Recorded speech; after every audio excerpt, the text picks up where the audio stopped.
Recording in progress. Easy now. Easy now. Welcome back, everyone, to the TVI Podcast. Carl Donnelly here. Julian Deane. We're Hi. back after a 2-week hiatus following. Because you. So I almost died. It's no excuse, man. Oh man, honestly, basically anyone who the casual listener won't probably know. Most normal people aren't bloody looking at Instagram or anything, are they? Most people aren't in our WhatsApp groups, but Patreon.com/wearetvi to get the details of the funeral. to be kept up to date, to get actually live updates from the hospital. I already got a replacement to sort of step in. Who did you get? I was gonna get I don't know, they was just gonna do auditions. Casting couch. Like X Factor. It's just gonna be girls. Yeah, just people sucking you off in an office. I was the Harvey Weinstein Oh God. But podcasts. But yes, anyway, I've been ill, man. I was proper ill, you know. Like what was it then? So what happened? So the full story is, so last time we recorded, You're a pussy, but apart from that, when we did the last episode was with Annie McGrath, and like I was already feeling ill then. So I'd been under the weather, and I felt like basically I felt like it was something wrong with my stomach, and because I've had history of it. I'm pretty aware of it. Like, you know, I had a ruptured ulcer at the age of 20. I've had sort of in Edinburgh something happened as well, didn't it? No. That was I did a show. I talked about it in an Edinburgh show, but it was actually from pre-comedy. So when I was 20, I had a ruptured stomach ulcer and lost 4 pints of blood, and it was really bad. About a couple of weeks ago, I started getting this sense in my stomach that something weren't right, and I had a suspicion maybe I've got an ulcer. I haven't had one in ages. Well, it was just a pain in your stomach. There's different symptoms and that. You just get this sort of sense, it's almost like a little. It's a bit of maybe indigestion. Even mine doesn't really come out as indigestion. Like sort of more like an almost diarrhea, an emptiness in your stomach, even when you're eating. Like the only thing that stops this feeling is like eating. That's just being human. Oh, I get that in my heart. There's something wrong with my soul, so I went into A&E. Anyway, so a couple of weeks ago, I noticed, and this is when it gets a bit graphic. I noticed that my shits had got a bit darker than they should be, right? Which did they taste different? Or? And a bit tangy on the palate. Yeah, it's a bit sort of saltier, a bit spicy. So the moment I spoke to that, I was like, oh, this could be. I was like, I could have a little bleed, you know, in my stomach. So but I wasn't going to panic. So I went out and I bought these tablets called Nexium, and they're for exactly that reason. They're for stomach ulcers.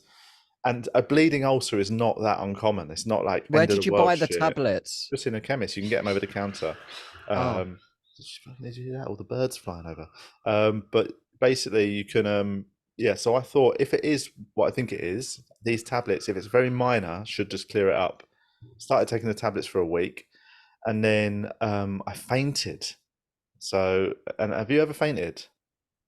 No, I'm a heterosexual man. Not a Victorian dame. Oh, I've come over on faint. I fainted into lucky there was a man there to catch me. Fainted into the arms of two gentlemen. Two brutes. Where did you faint? In the toilet, man. I was having a wee in the morning, and it's brutal. Honestly, I got up and it was like 6:30 a.m. I'd slept terribly, and I got up and I woke up and I was busting for the toilet, so I just went running down the hallway, got into the toilet, and as I was going down the hallway, I've never felt more tired in my life. Like I felt like I physically couldn't even open my eyes. Went into the toilet, I started going, and then my head just started spinning and spinning, and I'm luckily just managed to finish going toilet, because otherwise I would have literally pissed all over myself. And just as I finished, I just hit the deck, man. I properly blacked out and just went down. Luckily, how long? It's a small, like, single toilet. It wasn't a big bathroom. It's like a separate toilet.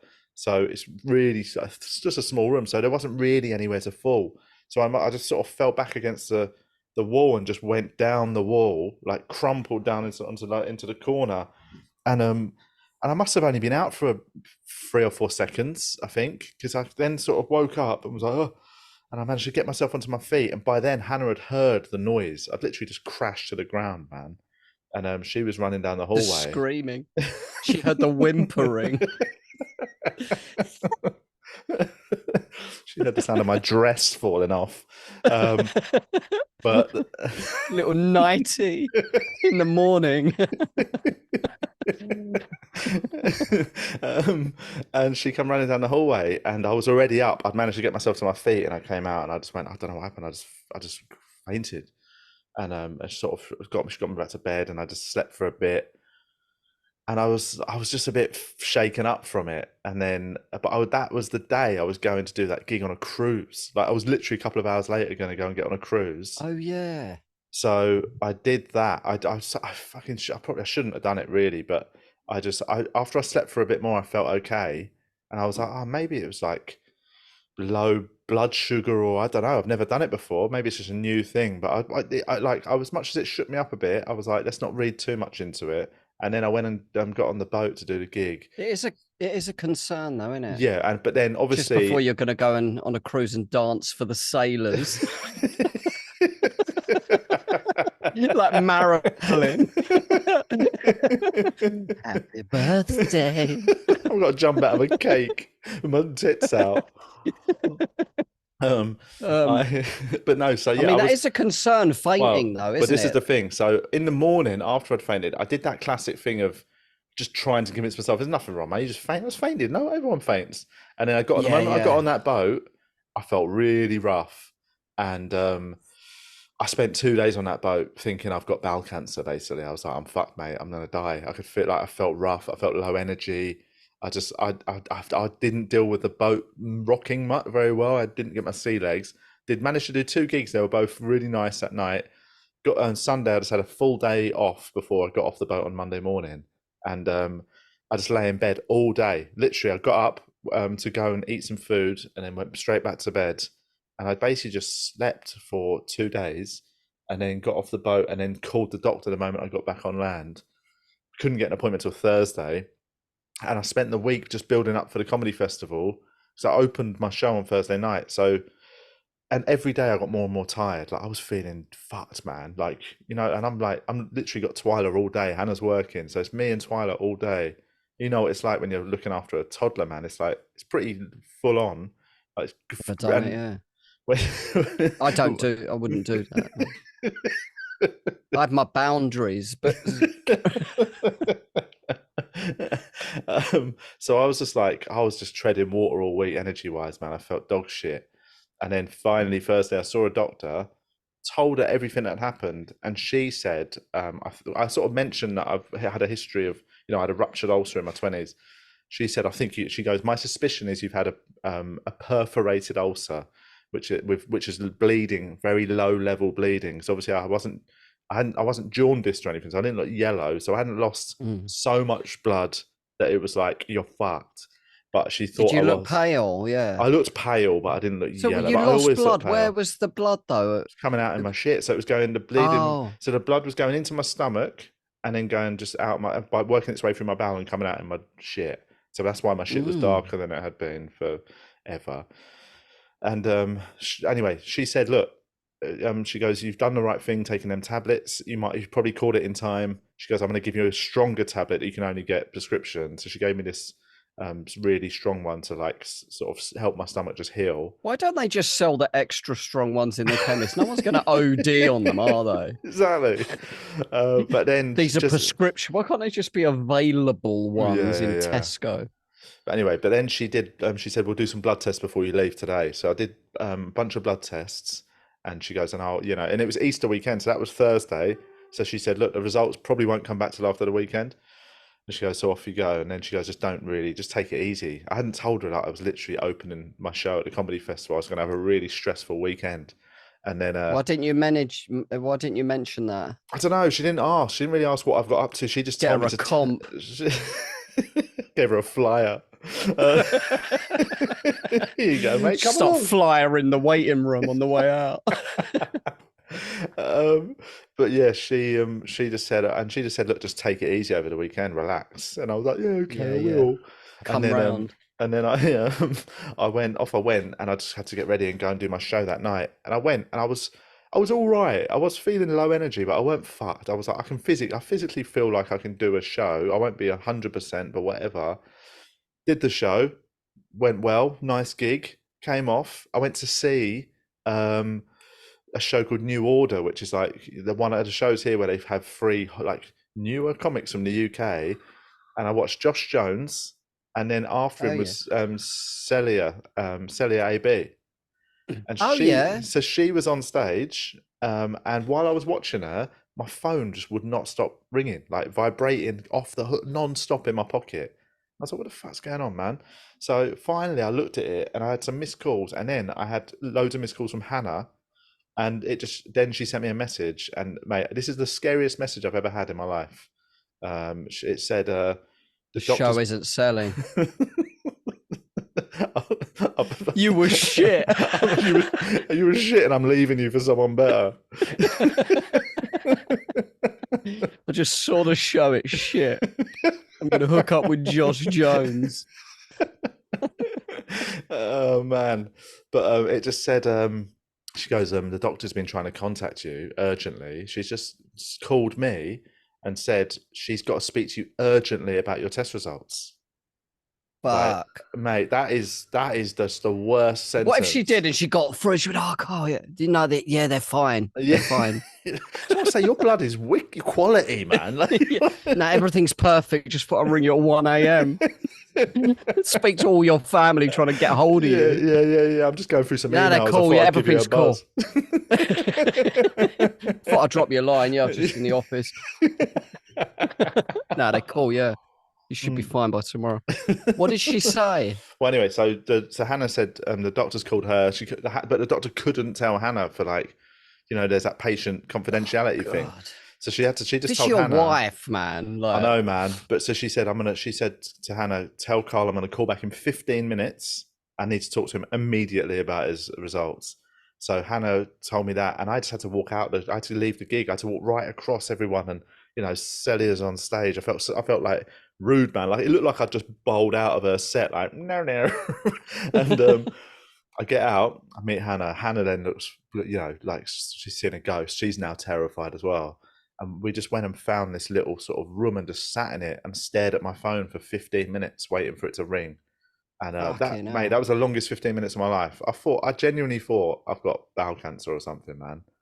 And finally she called me and she just said, she goes, look, we were right. And she goes, you've had a perforated ulcer that's actually bled more than we thought. And it's a mad thing to be told you're internally bleeding, but be relieved. I don't know what, you know what I mean? It's like, yeah. Because that is something that is so fixable. Stage 4 bowel cancer. Exactly. Isn't it? So when she said that and she went, look, the blood test came back and not only is your iron super low from the blood loss, she goes, your hemoglobin has dropped to like pretty dangerous levels. Shirt on? Not really. You're on.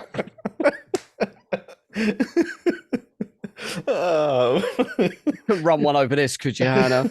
What were you saying, Doc? What? Okay. How can they tell that you've? That's one thing that doesn't make sense. Like, they can tell that how much blood you've lost by a sample of your blood. Well, because my hemoglobin had dropped. If your blood loss, basically, hemoglobin, I think, is a good representation of like where your blood's at. Okay. And you know, because the test didn't show any other problems. So the only thing that would have caused my hemoglobin to drop that low would have been blood loss. It's a loss of blood. But it wasn't like loads. I hadn't lost loads and loads of blood, but I just lost enough that my iron and hemoglobin levels were to the point where I could just faint at any moment and go down. You know what I mean? Okay, yeah. So she said, like, basically, I'd recommend you go to hospital immediately. Like, you know, just I think you need to get this. They need to look inside you. Get a job. Supporter work. I saw your show. They're looking for cleaners, actually.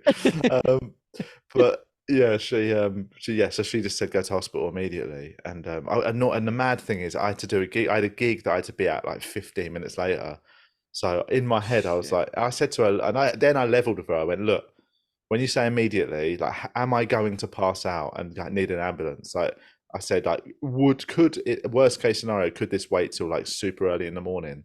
And Yeah, yeah. and then when she went, right, yeah, she goes, I reckon you could theoretically like sleep and go to the hospital like first thing, and you'll be okay. And when she said that, I was like, all right, this is bad, but Yeah, it's not yeah. end of the world. So I actually went and did the gig, and then I just got Hannah to drop me straight at the hospital. So I went to A&E at like midnight, and What are the A&Es like out there? It's quite well, to better be than honest, here. well, yeah, but it's weird because it was Easter weekend, so like it was pretty much a skeleton staff, so Yeah. super A lot quiet of when I got crocodile injuries. Oh, yeah, it's fine. Yeah, it's nice. It's like the UK, but everyone's just got boomerangs hanging out their head and shit. Big spider bites on their eyes. uh, but so I got there and it was actually quite chilled. There's only two other people basically waiting to be seen, but it still took me probably an hour and a bit before they took me through to the next bit, and then I had to wait another probably half an hour to do blood tests. And then Yeah. after the blood tests, I had to wait an hour for them to come back. So it was 2.5 hours before they were like, right, we need to get you a bed and start getting you sorted. So 2.5 hours after I got there, it was about 2:30 in the morning. I got taken into a sort of examination room, and then a doctor came in and he looked at the blood test. He said, look, the suspicion is, yeah, you've got a perforated ulcer. You've lost a bit of blood. He said, actually, we've done, having looking at your blood, he goes, you haven't lost, he goes, you're just above the level that we think we can fix you up without giving you a blood transfusion. Like he said, if you'd lost any more, blood transfusion would have been 100% necessary. But he goes, because you're sort of, Wow. yeah, That's a big thing, isn't it? Like that's yeah. So taking all your blood out that's and putting new blood in. no, it's not. It's adding new blood in. You don't take it all Oh. out. It's not an oil change. You fucking nutter. Oh. I've always thought it's like an oil change. They just strip you out, so you're all like a fucking empty balloon. It's all thin and weird and Yeah, flat. yeah. I just get his bones out as well and put some new ones in, man. Let's give him a full Like once flat over. Stanley. Oh yeah, they just so a transfusion. So That blood just means, transfusion is when you've lost a lot of blood. So that's what I and had they when I was put new 20. one in. So obviously based on blood donors, yeah, they get just a couple of If you bags of got a blood. normal, if you got an average blood type, Yeah. I think so. I can't remember what it is, but it's yeah. When I had a blood transfusion in my 20s, it was easy. There was no problems. I just had a few bags pumped into me, and I was all right. I But thought they took all the blood out. I've never really thought about it. It's weird that I thought that. well, why would you I'm think about so it? You've not had dumb, man. one. You need a fucking brain transfusion. I need to stop making assumptions. I need to question my assumptions. Yeah, they take all your blood out. Oh man. What? You wouldn't even be able to live for about 10 seconds, probably. Well, no, I suppose there could theoretically be like a dialysis type A thing. machine, what keeps your heart going. Well, yeah, because you remember they do that with heart transplants and they do that with major organ transplants, don't they? They literally are taking the thing out. So there is ways of making your body function with that. Just let people die, man. Not really. Just let me go. But yeah, please. So he said to me, look, I think because you're fit and healthy, there's nothing else wrong. He goes, I don't think we need to do a blood transfusion. He said, I think what we're going to do is get you straight onto a drip and pump you full of this drug that just will make sure your stomach is healing. Like it basically stopped my stomach producing any acid for like 24 hours. And I was nil by mouth, so I couldn't eat or drink anything. And it meant that my stomach just like any cuts or anything could just start healing without anything else going on inside my stomach. Because acid delays the healing, is that right? Well, yeah, ulcers like sort of, the idea is the way they do give you a thing called a proton, what is it? Proton pump inhibitor or something. Yeah. They're the tablets. They're low level ones that sort of suppress the acid. The one they put me on a drip was like, your stomach ain't doing shit, man, apart from healing up for 24 hours. So you couldn't eat or drink anything? No. So I was nil by mouth I think I was nil by mouth for probably about 16 hours. Like no water. So fast. Yeah, so a proper fast. No, not even water.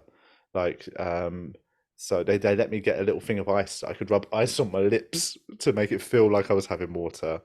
But they're putting water in you intravenously. I had a saline drip. Yeah, so I was hydrated, so I was still needing to go to the toilet every few hours, but I just wasn't drinking. Nothing was going into my stomach, and then the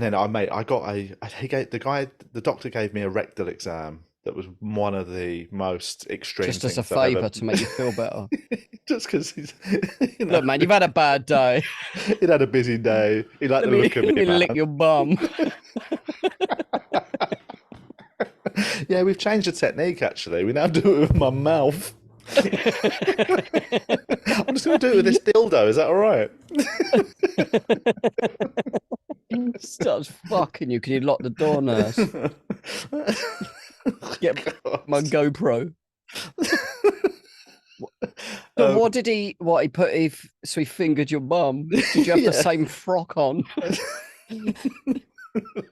No, but he said it was way because I had a prostate exam a couple of years ago, and I've had it wasn't my first rodeo, man, but like this was different.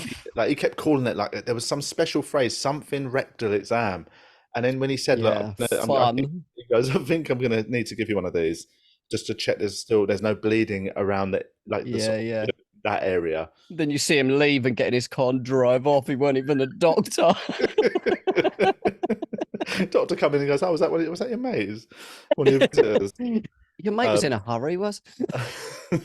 But he kept saying to me, he kept going. I'm like, he goes, "Do you consent to this? Like it? Do you consent to this exam?"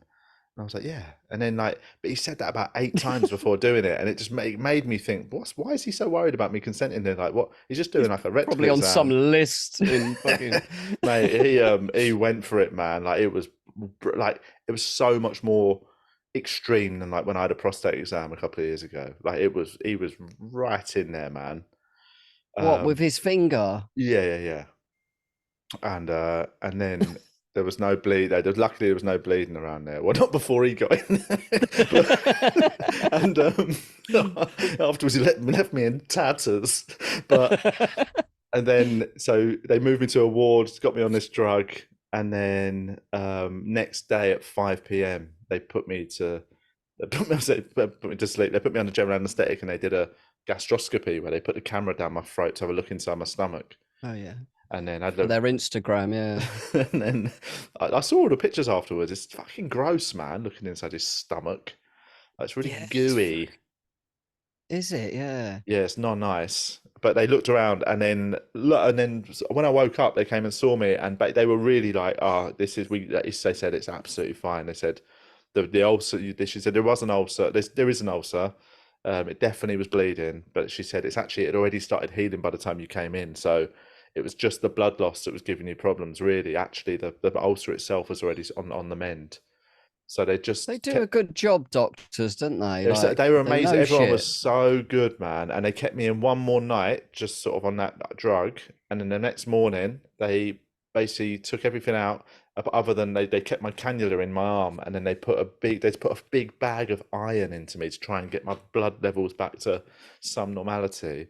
And it's taken that was on Saturday morning that I had the iron, and it's taken till what yesterday. Is it where you are now? So it's Friday morning where you are, is it? Friday now, and yesterday's the first day I've started to feel normal. It took 5 days for that iron to kick in. Is that how long iron takes to go round and get in the system? I don't really understand, or if it takes that long to get your blood levels back to some normality. I don't know what. I kind of accept it or something. Yeah, it's weird because I looked at. They said it can take like a couple of days. It can take a week. And I know somebody told me it took when they had one. They just had one because they were anemic, which I was anemic, but like they had anemia just that came on from other things, and they told me it took 2 weeks before they felt normal after an iron infusion.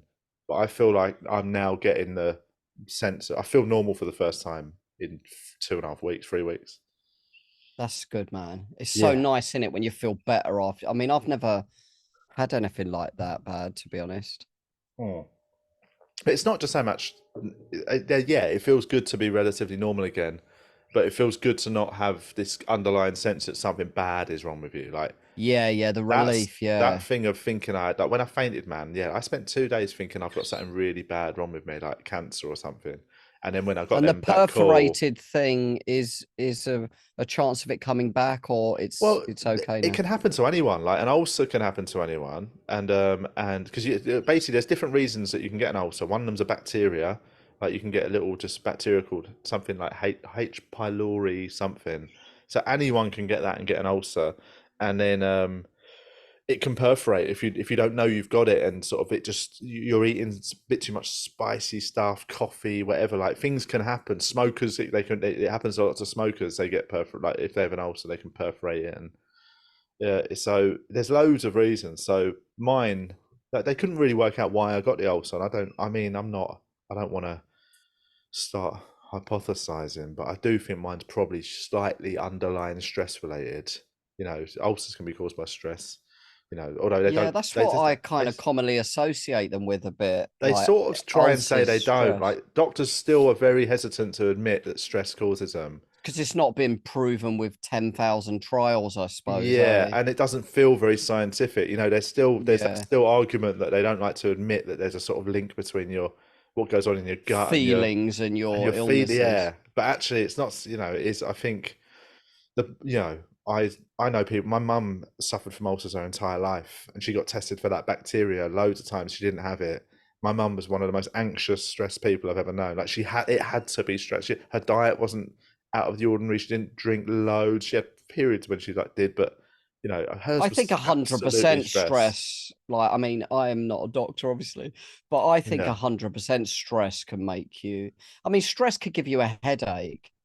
Like, I mean, if it can do that, then it can. What can't it do? Yeah. I mean, it's either can or it can't affect you. Yeah, but it's like, I think when you're physically nervous, you feel it in your stomach, man. Like your and stomach that's definitely. thoughts are making you nervous. Yeah, exactly. Not, So you know what I mean?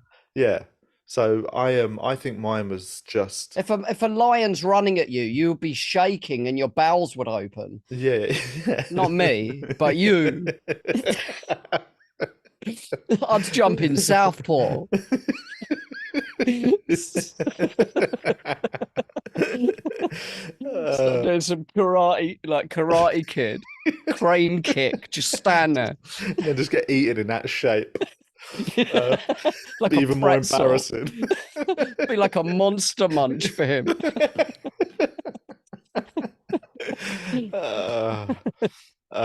But definitely your thoughts definitely can affect your physiology. Yeah. I mean, the nervous thing is that because it's got like again, this is all me just trying to put the puzzle together. But I've talked on here in the last few months about how it's how tricky I've found it being like staying with in-laws where there's just people around all the time. Like I just in the last couple of months I've had an underlying sense of stress with being here. And you're doing shows as well. I'm doing shows. Hannah's work here is really busy in comparison to when her work in the UK. So I am 100% full-time dad from morning to evening. Basically, my days are we get up, we have breakfast, and then Hannah goes to work. Me and Twyla are just out doing things all day, and then I do dinner, put her in the bath. Like Hannah comes home and I go out to gigs. So my days are about 16 hours long most days of the week. And I've got the stress of sort of like not being in my own space and it's just. You could take a few days off gigs, could you? Well, so I had to cancel obviously a couple of days of the festival for my thing. And then and then I had Monday off, which is Monday. We have Mondays off the festival here. So I shouldn't. I mean, I don't think I should have gone back and done the show Tuesday, Wednesday. I don't think I was particularly ready, but I did, and I'm sort of glad I did now because it felt like I got myself back in the game. Like last night, though, was the first gig back where I felt normal and funny, and like I knew I was back in the game.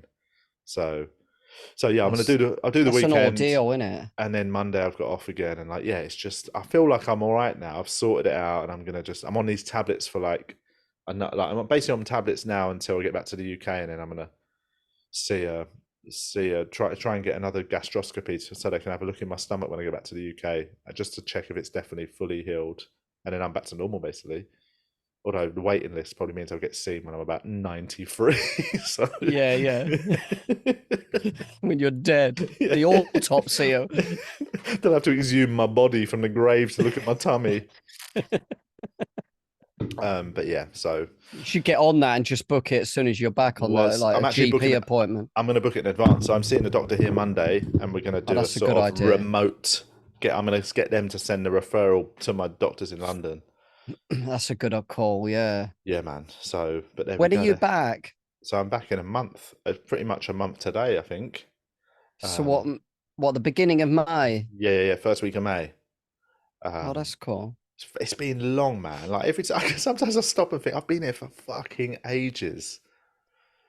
And again, that thing, like I do You think have done about 5 months, 6 months, have you? yeah, it's been 5 months. 5 months since I left the UK, and yeah, I can't wait to get home, man. It's like, I do love it here. It's nice, and but I think it would be nice to live here if you live here. Do you know what I mean? If you live somewhere, it's cool, but I still feel like I'm visiting, and you shouldn't visit anywhere for 6 months. That's too long to visit anywhere, man. Like, what are you doing? Yeah, I feel no, like definitely. yeah. So I'm going to be very happy to get home and get back to I lived in a hotel room in Sydney for like a year nearly. It's too long, isn't it? Yeah, it just was long, man. Yeah. Like I remember It's such a lovely place though. There's definitely worse places you could be for yes. 5 months, eh? I remember like the first time I came to Melbourne, 2011, me and Sean Walsh and that came over and we stayed in a hotel for a month, and like I remember that was the first time I'd stayed that long in a hotel, and I thought this like I thought it'd be cool, man, like be like fucking some like them old celebrities used to live in a hotel suite. You'd hear about that. Throwing TVs out the window. Yeah, but you end up just being like Alan Partridge, man, just like getting to know all the cleaners and shit, and you just feel like you feel like a member of staff, weirdly. So yeah. Anyway, so that's the story. I'm back. I'm healthy. We can get back to doing normal service as resumed. That's good, for the man. next month while I'm here. I'm actually sort of in fit or in good order. Although one thing I will say, like, I've not been to the gym obviously in like 2.5 weeks, 3 weeks, and like, I've been ill. So I still feel no like excuse, man. weak and feeble. Like I feel like done pull-ups, man. in the hospital. A few star jumps. So yeah, I think I'm gonna see how I go over the weekend, and I'm getting blood tests done on Monday just to check my levels, see if they're getting back to normal. If they are, I'm gonna get back to like proper normality. Yeah, you got to heal up first, didn't you? Just take it easy. Don't push it. Right, let's do some questions. We've got some questions from the groups. Well, I mean, it's quite sort of on trend. Jay has asked, since being an adult, have you shit yourself? And we've talked about this before. I think we've talked about this recently. You told us a story about you shitting yourself. Yeah, I did another time as well. I've talked about it on stage that time when we were at Camden. I was in my 20s and my friend was getting battered. Like, oh yeah. He was leaning against the railings and there was all these guys around him just taking pot. I mean, his face in the hospital photos or the police photos or whatever, his face was and we ran over there to help him. And on the way over, man, it was like we had to jump in the middle of about 12 guys. It'd be like being one of those guys on the boat at Normandy getting off when everyone's just getting shot. It felt like proper cowboy, but we had to kind of go over there and just attack all these guys. But my bowels open. I think it's because I got kneed in the body, maybe. Yeah, I think it's because you were scared you were going to get beaten up, actually. I mean, I was scared. I was definitely scared. Like, me and my mate looked at each other and our other mates were pretending they didn't see. That's funny. So we were like the brave one. I mean, it was definitely a brave thing I did. Jumping in the middle of them and just swinging, man. Shitting your pants in Camden High Street. That's pretty brave.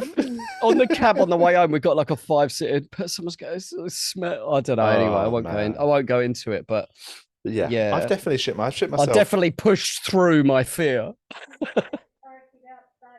What's happening here? Oh, sorry, I just heard some chat. The rainbow lorikeets. We've got these rainbow lorikeets birds that come to the front door now to get fed. They're lovely. Did you see it? I put a video on Instagram. I put a video of me feeding them. See it. They literally eat out of your hand. They're really lovely little lorikeets. But I just heard some noise. I think it's my mother-in-law and daughter feeding them. I shit myself. I used to have a routine about how I shit myself once just on the sofa, like just out of the blue. I must have eaten something bad, and like it was luckily I was wearing like pants and like tracksuit bottoms because there was no obviously otherwise it could have gone through. But I just developed this like diarrhea instantly. But and I was just watching MasterChef, and I just shit. I just watched it and out of nowhere, just shit my pants. That's probably something you've eaten, isn't it? Like something. Yeah. Let's quickly do. Oh, this is a good one because V has asked how V has said, how does Aussie healthcare compare to the UK? Um, I mean, it's obviously yeah, the UK has a crisis, an NHS crisis. Mm. Here doesn't, and it is profoundly, obviously, better in function. But I what I always will think of say, it like Home and Away, like the nice hospital. Like, I mean, the hospital was great. My ward was so. I remember when I had my problem when I was in my 20s. I spent 4 days in a ward after being admitted. Like I went in one night and got admitted, and I was in emergency all night. Then I had surgery, and then I got moved to a ward to recover for 4 days. And my ward, I remember it just being so loud, man. And there was like loads of people, and like it was just sort of it was stressful. Like I didn't sleep properly for 4 days because you just couldn't. It was too bright and noisy. The ward I was in for like 2 nights here, it was like fucking like it was quiet. They turned all the lights off. There was no hardly any beeps. Like if anything, I got the best sleep I've had in like a few weeks. hospitals Just here are a night. I've only spent like in my life probably like 2 separate nights in hospital, but the one as an adult, I was supposed to go to Tenerife for gigs and I got ill. I didn't even know what was wrong with me. They didn't even know really, but there's something in my blood was just mad. yeah, And the ward was fucking horrific, yeah, man. man. It was There was an alarm going off Yes, that's just what I near my remember. head. And they Oh, took about 10 minutes to come and turn it off. There it's was deafening. builders in there just chatting to each other. Yeah, yeah, It yeah, was so bad. I was so glad to go home the next day. yeah.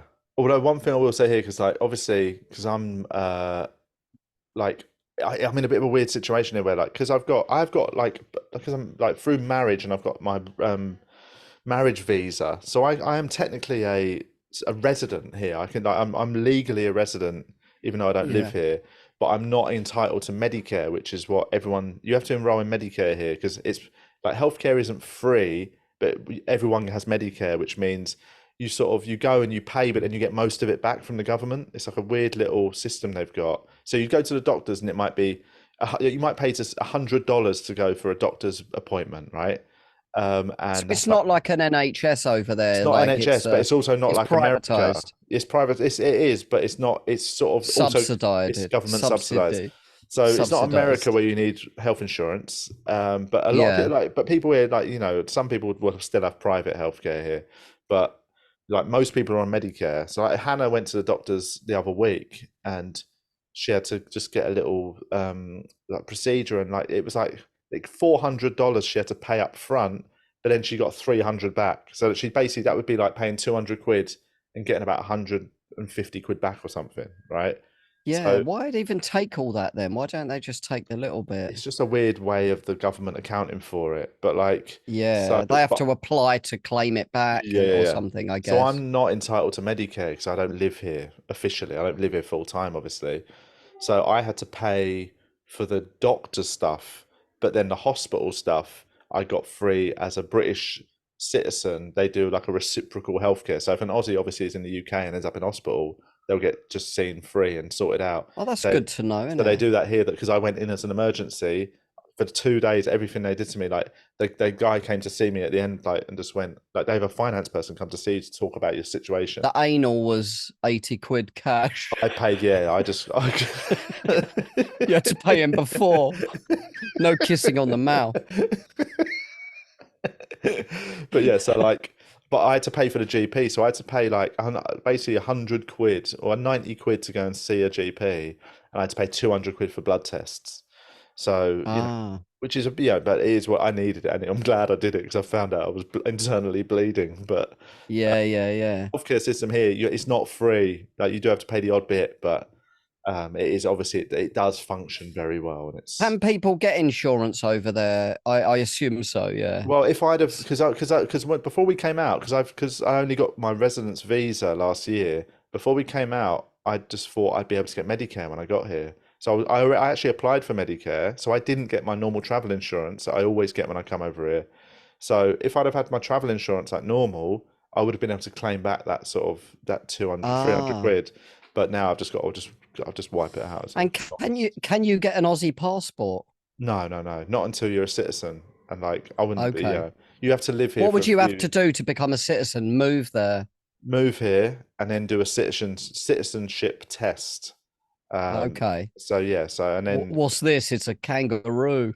you got to watch both Crocodile Dundee films back to back, They quiz you on it. and then say something racist to an Indigenous person.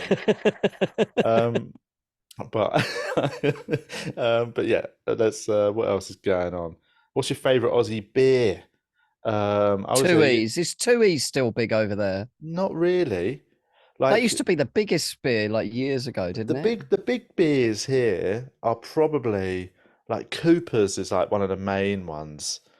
Furphy's. There's a few like what would be the equivalent in the UK would be a Carling, Carlsberg, Stella. Yeah. Here it's like Cooper's, Furphy's, and there's a few other little ones. I wonder Um, what the biggest is in England then. Would you say Stella? I don't think Stella would be anymore. I would say nowadays, I'd say a Carlsberg would still be knocking around. Heineken would still be big, like it's in pretty much the Yeah. ones that are in every pub. So like, the sort of almost the baseline, you know. What else, like a Moretti or something like that would now be really popular in the UK. You know, but my favorite Australian beer, there's a beer company called Bolter that does wicked beers, man. Like you know, the sort of they do like an IPA and they do like a lager. They do they've got all of it, and now they're on taps here in pubs. That's my favorite, even though I'm not drinking at the moment. But like when I am drinking, that's my go-to Australian beer, Bolter. If you can get it, if you're listening, you can get it in the UK or something. Order some, man. They're very nice lagers. Get Uh, on it. right. We can't. There's one question we can't really talk about, but like somebody's asked that we've mentioned in the past that we're in a group called Nutter Comedians Watch, where we just Oh share yeah. screenshots of comedians like Instagram and Twitter output that are just comedians that are just insane. Somebody's asked, We could mention it on our patron get-togethers. yeah. Or we could talk about it That's in we'll talk about it in a WhatsApp group. So if you're yeah. you know if you're not in the WhatsApp group yet, Patreon.com/we just join are the WhatsApp TVI. group because because that was who asked that. Mike in the WhatsApp group asked that question. We'll try and fill you in on some of our What did he favorites. ask? Who's the nutters? Yeah. He just said, could you who would you guess are the top They three comics? change from time to time, don't they? Yeah. Um, right, here it is. Mayen did asked during my stint of ill health in Oz, did you miss the UK? Yeah, I mean, definitely. There's something like, again, you said you've only been in hospital once. I've been in hospital, like, that's the second time I've spent a couple of nights in hospital. Well, last time I spent longer, but it's a lonely place, man. You really sort of just get quite vulnerable and you really, when your health is not good, you feel like it's the only time you feel like you're not sort of right. I don't know. I felt very vulnerable and fragile and sort of like, oh man. And you start thinking about, oh, Yeah, what if I yeah. die, man? What about my daughter and all this stuff? You just I start know, thinking, man. you It think makes such you big realize how things. important it is, like the Yeah, most important thing. yeah. You know, after Definitely. your kids' health, you know what I mean? Like your health is so important, man. Yeah, man. Um, That nearly as important as money. and scrunt. Uh, Scrunts up there, bro. When you're a player. um, let's see what this question is. Colin, not in a jingoistic way, obviously, but what slightly odd thing make you miss the UK, or what makes you be proud to be British? For example, I think British plugs are absolutely superb.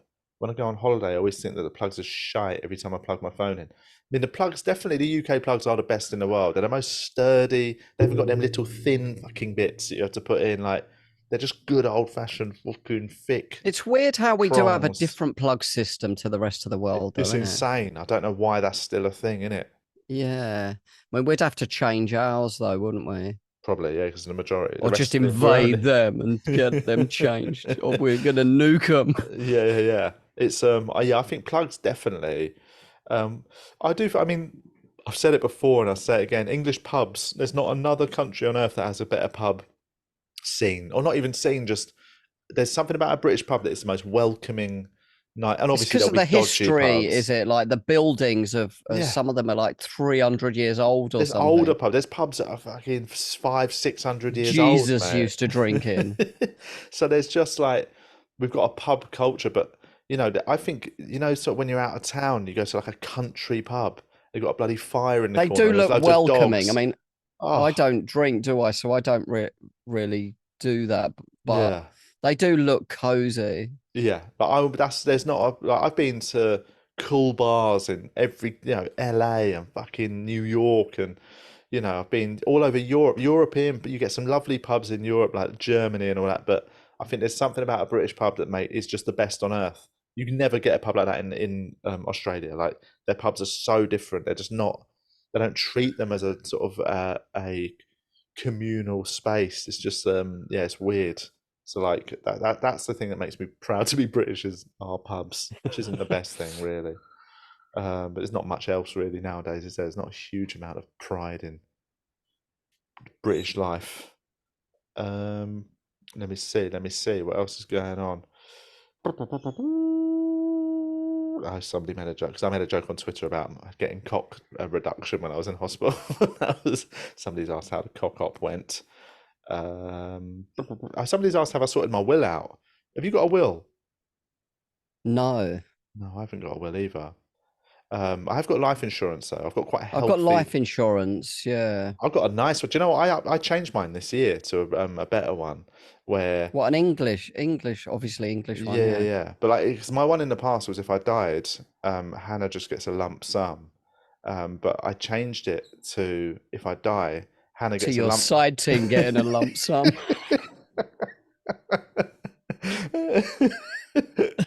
No, it's now if I die, it all goes to a donkey And I've split it sanctuary. between all five of them.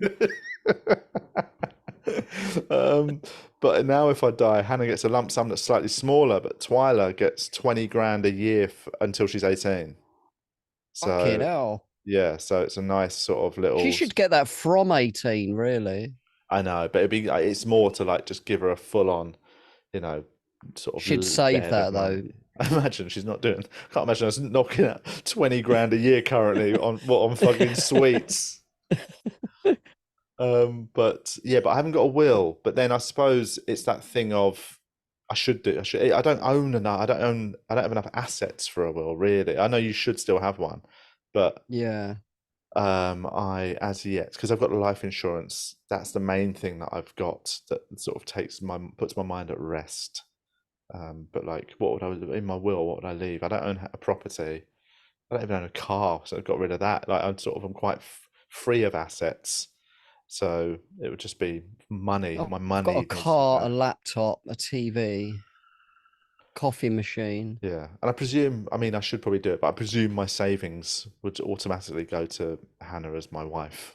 So I think so, yeah. My dad's bank went to me. He didn't have a will. yeah. Yeah.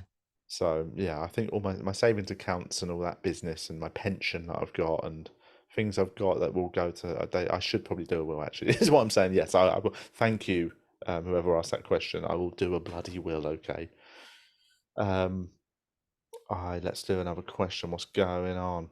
Any tips on baby names? That's a good question. Bit where it just throws you a name, and if you like it, you swipe left and swipe. It's like Tinder, but for baby names. So then you end up with a big pot of names you like. But they said they What do you like. do? So you get names and you So swipe it's a them. random baby name generator. So you say I'm having a girl, boom, and then it will just come up with a girl's name, boom, Olivia. If you like it, swipe left, and it goes into your pot of names you like. And if you swipe right, you'll never see Ah, that name again. So it's quite a good little thing just to get your mind going. And we did it yeah. when what we were having Twyla, but yeah, they said any tips for girls' names? You've I got a don't few. know. I've got Ren, It's a nice name. WREN, and Verity. Yeah, I like both of those names, they're yeah. nice. Yeah, yeah, yeah. Yeah, I think I don't know. Yeah, something not. Like, well, I think the trick to baby names is to go for something that's like sort of semi, like not. I mean, if unless you've got a connection to a name. Like imagine there's a slightly older name, a traditional name, Like that your nan's name or yeah, something. then fill your My boots. But nan's like name is Medea. No, what is Medea. her name? Yeah, Welsh. Oh right, M- okay. Yeah, and her like my kid's other nan's name's Mabel. Do you know my grand's name? That's Verity's middle name, Mabel Medea. Right. My grand's name, well, my dad's side, including her maiden name, was her name was Mary Island. It's the most Irish name I've ever heard. Literally What Mary island Island, spelt like the like the country? country. Fucking mad, isn't it? And then Wren's middle name's Blossom, Wren Blossom. that's nice. Hmm. Fucking magpie now. Can you hear a magpie singing? Um, But yeah, I think if you've got a traditional name that is linked to a family member, just go for one of those. They're nice. But otherwise, go for Yeah, something a little bit like not the most standard, but also don't go too crazy. I don't think you should like burden a kid with a wild name just because you were sort of trying to be too alternative in it. Do you know what I mean? yeah. I think you want to keep something that's like, sort of slightly off piece, but just still within the realms of normality. Porn name. Yeah. Yucky. All right, let's do a couple more and then we'll roll it up. Here we go. Duh, duh, duh. And actually now everyone's just talking about bloody baby names. I just realised they've all replied to that. All the messages are people offering up names. Sophie, Emily. They're nice names. They're sort of quite classic, aren't they? A Sophie and an Emily. Yeah, Somebody said Erin. Erin's a nice name. Erin. Kira is a lovely name. Um, Kira. yeah. Somebody also said Blossom. Melody.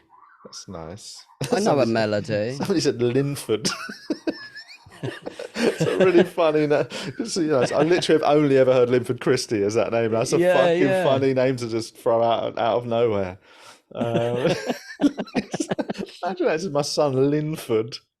Oh man, that's such a generational thing. That only people at our age would laugh if you heard the name Linford, just because Yeah. that is Because of his big dick. because of his big wobbly willy as he was running. Oh man, that's great.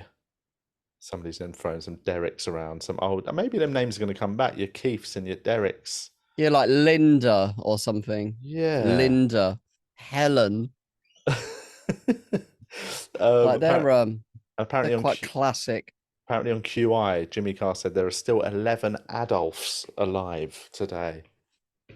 Wow. It's pretty. I imagine they must be pretty old. Like they all would have been named in that sort of. Because that was a really popular name, wasn't it? Yeah, I reckon In they my might. house. on your birth certificate. Yeah, it's I reckon anyone who's Until called like the Adolf. 40s, it just dipped. Yeah, I reckon they would have all the Adolfs that would have been born between like obviously 1935 and probably I mean, there might be a early few 40s. neo-Nazis though, you know what I mean, that ruin their kids' life by calling them I Adolf. know, fuck. That is there must be other spellings that are sort of more, and a PH or something. Jesus Adolf. is still a popular name in like Spain and stuff, isn't it? Yeah. That'd be a bold name Jesus. to use over here, like or in like in a Western country, it's calling your son Jesus. I know a kid called Moses when I was at school. It's quite a common like black guy name. I was growing up. I knew I Yeah. knew a couple of Moses. Yeah, it's but yeah, you don't really sort of like Western names, like you don't really get sort of biblical names as such. You get Well, the except for like John, Paul, Luke, and well John, those I ones, yeah, suppose. but like the old school ones like Abraham and shit, you know. Yeah. Emmanuel. Abraham. I Yeah, knew like that's a quite a name I few haven't heard black in guys growing ages. up who had like proper old biblical names. Because their families were like sort of like West African Christians, man. So like, you know what I mean? They just went old school with their names. We should wrap it up. yeah, it was fun. It was fun to It's get good back you're on on the the mend horse. now, Yeah, innit? man. Like, yeah, definitely. It's just so it's good just to feel normal again. Like even up to a couple of like Wednesday, I had felt fucked. Like one of the most like all day, I just felt like, oh man, I can't even keep my eyes open. So it feels like just then, yesterday, I had this moment of like, I think I'm all right now. I think I'm in the clear. So we'll be back to normal going forwards. And so, yeah, thanks everyone for your patience. Thanks for the nice messages when I was in hospital. And thanks for the questions. And other than that, let's wrap this up. Thank you, everyone. Thank you, everybody. We love you. We love you.